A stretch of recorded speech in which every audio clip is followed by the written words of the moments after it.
Добри ден во студио за моите гости Гордана Дувњак, новинар, Мирослав Вујич, адвокат. Одиме со исчекувањето на одлуката на апелација. Рокот е 48 часа, вие се ќе објасните зависно од кој предмет кога е донесен, се разбира. Но дали е можно сепак да биде преиначена одлуката, односно да биде мерките за предпазливост, одземање на пасош и за притвор преиначени? Може со вас, господине Вујич? Законски и е можно. Законски постојат разни комбинации. Првостепениот суд се покажа. Го видовме сега. Добро, и очекувано беше. Има ли, да? Значи, ништо не очекувано, све е веќе видено. Наназад, ако погледнеме деценија наназад, се знаеше дека до ова ќе дојде. Меѓутоа, постои можност и постои една сила на луѓе кои што во апелациониот суд може да дигнат глава и да почнат да работат согласно законот. Ова со години веќе. Врз што се темели вашиот оптимизам? Значи тоа е прашањето, зашто ова веќе ерозијата сме го од слушале судството досега. и системот кој е на судската власт кој е срушен, ја започна 2006 и јас сум сега убеден дека тие кои што го правеле криминалот и кои што ги правеле сите овие работи беа во некоја точка на својата свесни дека ќе дојде до ова. И од тие причини тие го инструираа овој систем за да се заштитат кога тогаш, ако дојде потреба за тоа. Меѓутоа, у таа желба за заштита дојдовме до ситуација да човечкиот фактор кој што го носи судскиот систем и судската власт е многу мек, очигледно. И луѓето кои што беа избрани на тие места покажаа дека карактерно се многу слаби. Карактерно сметате значи, или станува збор за закани, уцени од страна на владеачката партија? Значи, сите, има и такви информации. Мене лично, на неколку пати и на многу пати за овие години ми кажаа тебе ти е лесно, ти немаш шеф, а јас требам да искочам и да работам како адвокат. Кој е шефот? Значи, кој е шефот? Зборам председателот на судот, председателот на судот, ајде да повисокиот. Вклучиме и колешката Дувњак. Имате ли вие оптимизам? Влева ли оптимизам целата ситуација? Немам ни оптимизам, ни очекувања. Има една Не фраза се наивни. која што најчесто ја кажуваме, која што така звучи политички коректно, велиме сакам да верувам. Меѓутоа јас во овој случај нема да верувам, затоа што апелациониот суд во Скопје, и покрај тоа што е повисок суд со поискусни судии, падна на испитот на Сејат Кочан, на притворот на Сејат Кочан, кога од 3 основи за одредување на притвор се фати само за една бенигна основа и не му додели притвор. Така што ми дава сега оптимизам дека во оваа фаза на постапката, со завршена истрага, судиите би се одважиле и ќе го променат претходниот став на своите колеги, на нивните колеги од Основниот суд, кој што, да не заборавиме, речиси без исклучок одредија мерка за предпазливост да се одземање на пасоши. Не е ли тоа удар? Не сметате ли дека е сепак удар за Мијалков, за Груевски, Канчевска? И удар во смисла тој мит на нашите функционери нарушен веќе многу одамна со бомбите. Добро. И сега можеби е удар на неговата суета, некој човек кој што се вршал во изминативе години преку телефон со посредници, со испраќање на абери, да треба да се појавува во судот. Самото тоа предпоставувам дека тие го доживуваат како еден вид, не знам, нивно исмејување. Меѓутоа, оно што мене ми е многу пострашно од таа надворешна манифестација е функционирањето на правниот систем и двојните аршини на истите тие судии.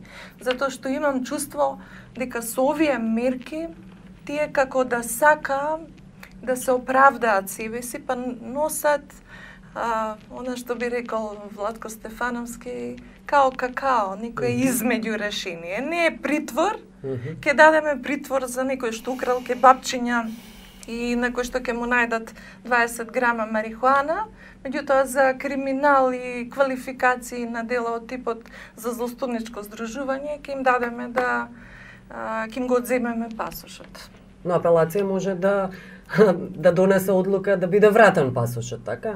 Може и предметот да биде вратен. Тоа го очекувате и предметот да биде. Тоа би било најтактички веќе видено исто така. Го враќа предметот назад, у меѓувреме, значи не постои решение за одземање на пасош. Така е. Слободен си е човекот, презумпцијата на невиност и така даје. Меѓутоа, една работа со која не би се согласил со Гордана за овој дел, времето кога е решавано за Кочан. Не беше исто како денеска. Добро. Не беше исто време и не беше исти стегите веќе кон судството се попуштени тотално. Значи сега и луѓето кои што работат во судот ќе видите дека по-нормално комуницираат. Еден индикатор за тоа ви е и враќањето на судиите во Скопска единица, каде што ги враќаат луѓето кои што беа распоредени на други работни места. Значи они својата работа... Меѓутоа вие зборувате за атмосфера, а јас зборувам за судски одлуки. Тоа е сосема различно. Чекајте да ги видиме судските одлуки, затоа ќе почекаме малку. Врз што се темели вашиот оптимизам? Имате реални информации? Не. Далеко од тоа. Значи прво, Иван, нема да чуеш од мене дека ја посакувам на некого да му биде определен притвор, затоа што ја од 2006 и пред тоа нон-стоп кукам за тој притвор. И викам дека селективно се применува. Меѓутоа има сега една друга работа, кој што судиите, и затоа го спомнувам, карактерот и професионалноста на судиите кои што работат и во основниот и во апелација. Ако ова што е направено е законито и добро, значи сега што е направено, селективно е одредена мерка за предпазливост, не е мерка за обезбедување. Ако е ова добро и ова следи согласно законот, ајде да се вратиме назад. Што било пред години и години? Значи различни сосема, имаме црно и бело во моментот. Значи примена на законот овдека за одредена категорија на луѓе кои што посебно би требале да сносат одговорност, а тоа се носители на највисоките државни функции. Значи они посебно треба да имаат одговорност. Кај нив сме привилегирани и кај нив го почитуваме законот, а за обичната раја, за обичните луѓе, нема почитување. Добро, некои тврдат дека одговорноста лежи сега кај обвинителите, кај судиите, и тие може да одговараат како еден вид на злосторничко здружување. Има ли такви шанси? Па како? Па тоа мора да се направи. Ако ми дозволите мене, она што ми е многу поважно од оваа фаза е тоа што треба да следи на есен, тоа се судските постапки. Она што очекуваме во тој дел, значи и судиите и обвинителите да бидат вклучени во една фер, законита, праведна постапка. Тоа е по-битно затоа што во овој момент да бидеме вака малку најчесто ова е некаква представа за широки народни маси, затоа што и народот очекува некаква сатисфакција после се што се случуваше. Меѓутоа, еве, мене ми е многу по-логично тој период на обструкции да се заокружи, па дури со овие мерки последни со одбивањето на притворот, а она што со многу големо нетрпение го очекувам, тоа е есента и почетокот на судските постапки. Што ќе се промени тогаш? Тоа е краток период за реформирање на судството. Воопшто не е краток да се промени во сваќањето на одредени суди или во како ќе сватат? Ги спомена цените притисоците кои се познати од страна владеачката партија дека го врчеле. Тогашната владеачка партија сега не им врши никој притисок. Сега ајде работите по закон. Да, сметате дека сега веќе нема никаков притисок. Ја сум убеден дека нема. Јас сум убеден дека нема. Јас сум убеден. Тоа се гледа и по луѓето, затоа и го кажувам, овој мојов печаток низ судските ходници се гледа веќе. Значи дека се поопуштени. Сега, треба можеби некој да враќа некои долгови тамо. Нека си ги враќа. Меѓутоа тоа останува на негова душа. Добро, нека елаборирате. Зошто дали сте и ви оптимисти дека судските процеси ќе завршат позитивно за правдата, се разбира? Тоа е рано да кажеме. И за правото. Не можеме во оваа фаза. Зошто велите дека тогаш со нетрпение ги очекувате? Очекувам Како ќе се развива? судски епилог, да видам како тоа ќе се развие. Да не заборавиме, затоа тие судски процеси ќе бидат мониторирани од многу места, од невладиниот сектор, од странски амбасади. Јавноста ќе има можност да гледа и увид. Јавни ќе бидат седниците, само во еден дел ќе бидат затворени. Друго е да се разбереме, судијата, значи зад затворени врати, оставен сам со својата совест или без разлика, или несовест, кога ја пишува одлуката. Овде веќе имаме јавна сцена, судење, транспарентност. И не може да биде исто зад скривањето значи за собствените одлуки и очекувањето во совети, и очекувањето дека можеби мојата грешка како судија некој од повисок суд ќе ја коригира. Тоа што знаете каква свест постои кај дел од судиите. Нека ми Јас да не сгрешам, да не се замерам, судијата од повисок суд нека ја укине. Тоа дава една можност за известна комоција, меѓутоа и зацкриеност. А овде јас сум убедена дека тоа ќе го нема. Да. И очекувам, значи, една арена судска во која што ќе се вкрстат, значи, аргументите на обвинителството и на одбраната. Сега судијата има и сосема друга позиција и улога според законот за кривична постапка. Ќе имаме можност, значи, на вкрстени прашања во една контрадикторна постапка да се одговара. Затоа велам дека ќе биде многу поразлично. И затоа некако барам известно стрпување, затоа што ова го сметам како некаква меѓуфаза и некако ми е би било за мене големо изненадување преку ноќ и лицемерно судиите сега одеднаш од една крајност во друга крајност да отиде. И тоа не е добро. Но простите, веќе се отиде. Некои се согласува. Одеднаш почињаат по закон да работат и одеднаш почињаат да забораваат што се случува. И да не заборавиме дека на многу побанални случаи за клевета и навреда, па имавме исти суди во судовите кои што во различни предмети различно пресудуваа. Па да видите во еден предмет и ги ценеа доказите, па во еден предмет каде што условно кажано обична странка имаше, обичен тужен или обичен тужител, па се повикуваат и на праксата на Европски суд на човекови права, а истиот тој судија заборава кога спроти себе на обвинителна клупа има некој висок функционер на власта, кој што можеби во неговата перцепција и во општето мислење било страф и трепет и некаква персонификација на политички центар на моќ. И може благодарејќи на него добил функција како судија и напредувал по скалилата. Знаете што мене рецимо во моментов ме боли најповеќе. Не е толку што не е определен притвор. Не, мислам, кажав дека опреска ја нема да бидам тој кој што ќе заговара по секоја цена. Мене ме боли рецимо што немам ништо со вашиот колега Зоран Божиновски. Да. Што уште бараат од него? Да, заборавен во притвор. Као да сте го затвориле некаде и да го сте го фрлиле клучот. Што уште бараат од него? Има уште маса на луѓе таму кои што не се новинари. Меѓутоа луѓе кои што се малте незаборавени. Имате во моментот лица кои што се пред 17 години гонети за одредени кривични дела што седат у притвор. А зашто на нив не им го одземат пасош? Добро, очекувате ли со доаѓањето на пример на вистина да дојде до некакви реформи се најавува? Значи не очекувам од прибе. Добро. Очекувам од новата власт сега. Добро, новата власт која ќе работи со европските овие препораки на прибе беа уште дадени уште пред 3 години. Значи не се од сега. Јасно детектирани проблемите во Значи проблемите кои што, меѓутоа имавме страшни обструкции за тие промени, тие реформи да почнат воопшто да заживуваат. И затоа кажувам дека човечкиот фактор е многу битен. Критериумот за избор на судии. По кои основи се бираат тие судии?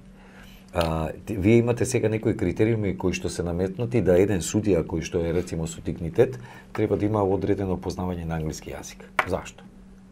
Јас прашувам зашто. Јас бев еден од обучувачите во академијата од 2010 и кога дојдоа да ни кажат дека мораме да имаме сертификат за познавање на јазик за да бидеме обучувачи по новиот ЗКП, ние се откажавме сите. Не затоа што не можевме тоа да го обезбедиме, него едноставно ја не гледам причина зашто јас како обучувач, кој што македонските судии ќе ги обучувам по новиот ЗКП, треба да го познавам англискиот јазик или било кој друг јазик. Затоа сега имаат проблем, не може да формираат нов управен одбор на академијата. Тоа не е проблем, тоа е направено намерно, за да се затворат сите патишта, за да евентуално дојдеме у ситуација да сега управниот одбор или директорот не може некој уиднина да го смени.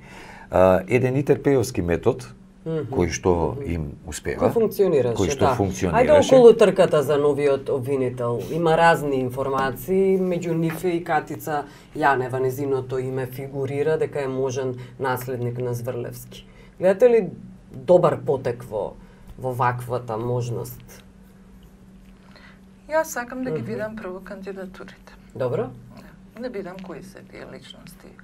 Да проценам јас, јавноста, секој од нас засебно, кој од нив исполнува одредени критериуми, да. Не само професионални, и морални. Се разбира. Затоа што, да ви кажам, во изминатиот период се покажа дека ниедно решение не е најдоброто.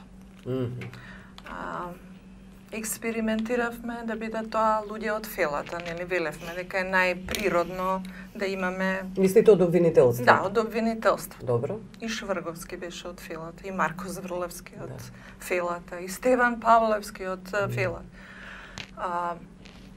Се примени друг модел, луѓе од страна, Трпиновски, луѓе од страна, па имавме суди за обвинители, покоен Александар Прчевски, Ставраджиков, истражен судија. Тоа значи дека аргументи може да се најдат за и против и дека не е суштината во самиот професионален бекграунд, туку во човекот, во кредибилитетот на личноста. Затоа што и доколку инсистирате тоа да биде од редот на професорите, ако тој професор, не знам, стручњак, нема личен интегритет, ако нема однос кон колегите, ако нема капацитет, самата титула докторска или не знам каква не е гаранција. Исто така и обвинителството. Дури и за човек што потекнува од обвинителството, ги поминал сите скалила, почнувајќи од стручен, завршувајќи до град.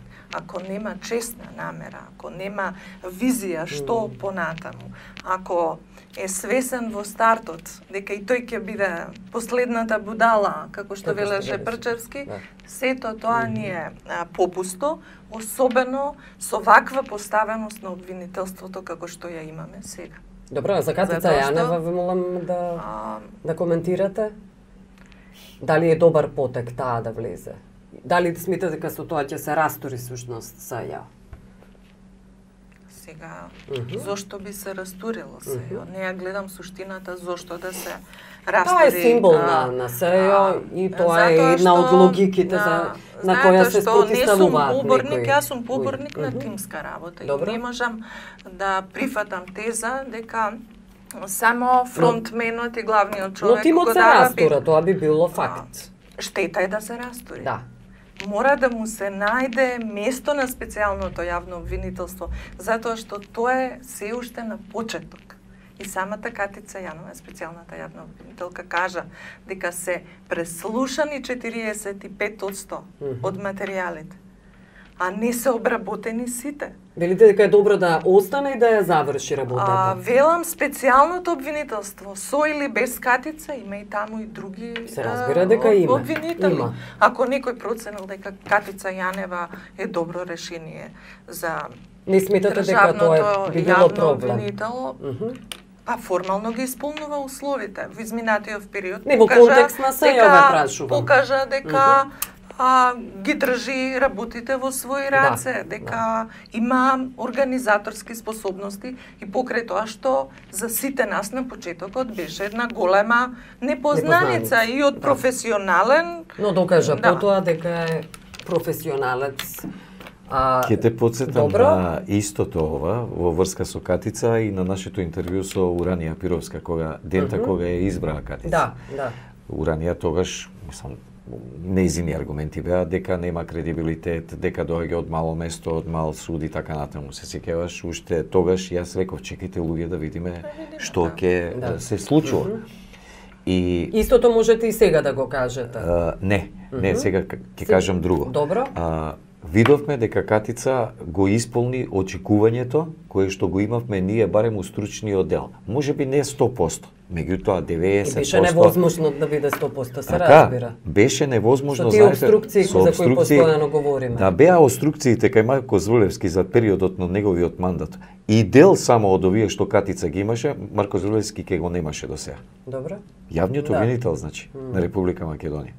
Без оглед што е машко, што потекнува од таа фела, што не е од судиска фела како што е Катица и така натаму. Меѓутоа нема врска тоа. Дајте Катица, да не го обвинителска фела, да. Дајте по мене би требало тоа специјално обвинителство сега како што е, како што влезе во машина да работи, да му се овозможи да работи и понатаму.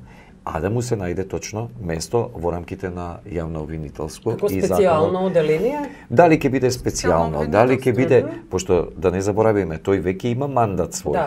Тие веќе имаат свој мандат за колку време се избрани. Имаат мандат за работа. Да. Значи за проблематиката која работат. Специјален кривичен суд доаѓа ли во предвид? Па предпоставувам, меѓутоа, јас не би инсистирал сега. Тоа требаше да се инсистира тогаш кога беше подпишано пржино. Меѓутоа, не беа такви политички околности, не беа созреани, немаше можност за такво. Да.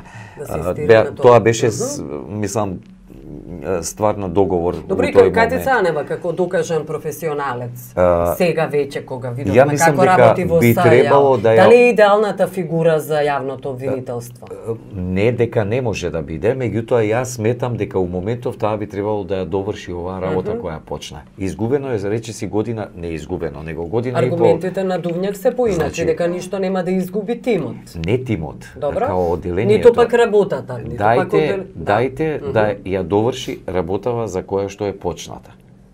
Тимската работа која што ја Дувњак, која што ја преферира, е апсолутно точна во таа организација, каде што владее строга хиерархија и субординација, е многу битно каков дух имате, какви соработници имат. Се покажа дека и соработниците на Катица не се лоши. Да. Напротив, одлични, да. Некои сметаат, се разбира. Меѓутоа, имајте предвид дека тој човек, пошто да се вратиме сега на профилот на што го рече на јавниот обвинител, треба да заборави на семејство, треба да заборави на работно време, треба да заборави на пријателите кои што ги имал до тогаш, пошто ќе стекне многу непријатели, а ќе изгуби многу пријатели, и треба да навистина да биде спремен да се посвети на таа работа која што ќе ја врши. Имате на ум некое име? Не, јас го креирам сега. Да, профилот кроки правиме на... Не зборам за имиња, не зборам воопшто за имиња. Еднакво добро име како Катица Јанева? Има уште имиња кои што може да се појават, меѓутоа све зависи дали се тие луѓе спремни да се преземат со еден таков ризик.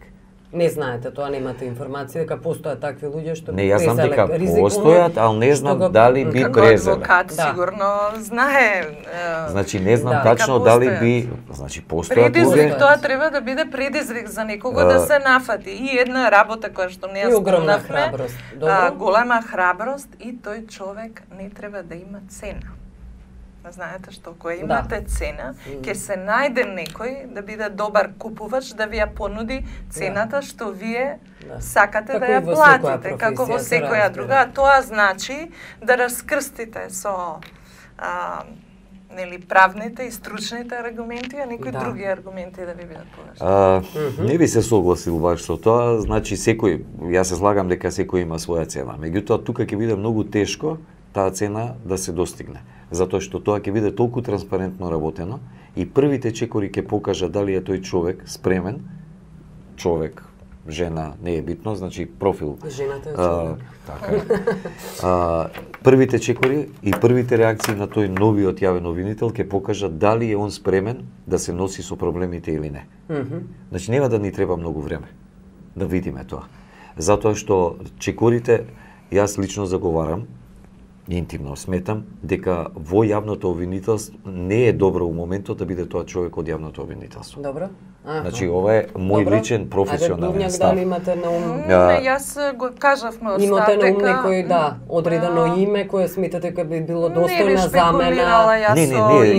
Неблагодарно. Неблагодарно. Добро. Меѓутоа аз сакам да верувам и знам дека се уште има и во обвинителството професионалци, квалитетни кадри кои што можеби се познати во еден потесен круг обвинителски правосуден, меѓутоа не се познати на пошироката јавност. Џабе ви е квалитет. Обвинителките како Фатиме, Фетаи, Ленче биле познати во тесен круг, меѓутоа сега исто и Катица Јанева.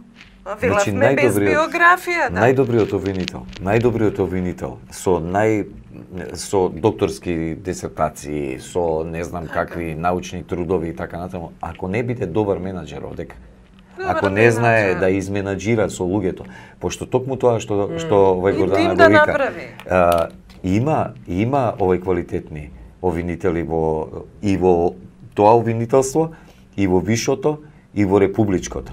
Меѓутоа имате и страшни, мислам, лајци. Јас знам обвинители кои што сега се во пензија, кои била алфа и омега во обвинителството. И ден денеска следат што се случува и можете за секоја работа да се консултирате и да добиете вистинско мислење. Бидејќи тие потекнуваат од таму и тимот на СЈО секогаш сакам така да кажам, не ни е увезен од страна, од редовите на обвинителите е донесен. Тоа се све бивши обвинители. Тоа се обвинители кои што се дојдени од никаде, биле на обуки. Обвинители од повисоки обвинителства им доаѓале во контрола, им ги проверувале обвиненијата. Значи нешто има Николци. Пазите, ставена е шепа буквално од страна на републичкиот јавен обвинител и скопскиот јавен обвинител. Тоа се двете имиња. Ставена е шепа. Кажите ми, у која држава имате закон за обвинителство каде што јавните обвинители се обвинители, не се заменици. А републичкиот јавен обвинител, шефот, значи дава задолжителни упатства за работа. Каде тоа го има? И тоа никој, мислам, луѓето претпоставувам дека се бунеа. Каде тоа има да сите пресуди од обвинителство стигаат прво кај основниот јавен обвинител, кој што парафира и кажува овдека е жалба или нема да има жалба, а не учествувал на судењето, не бил судница. Да, добро. Тоа реформите ќе го не, сакам да ви кажам како е држено тоа под контрола. Сега, овој човек, политичката шепа е во прашање. Овој човек кој што ќе биде избран за јавен обвинител, неговиот избор, неговите први чекори ќе имаат директна репрекусија и према судот, да знаете. Затоа што и судиите подлежат кон кривичен прогон и кон злоупотреба на службена положба или кон некои други кривични дела, доколку не го почитуваат законот, иако се тоа одвоена судска власт, а ова е извршна власт. Верувате дека тоа ќе се случи, Дувњак? Па ја очекувам тоа да биде. Рече дека очекува. Ја очекувам со првиот се извинувам. Лошо за оваа држава да не очекуваме. Да.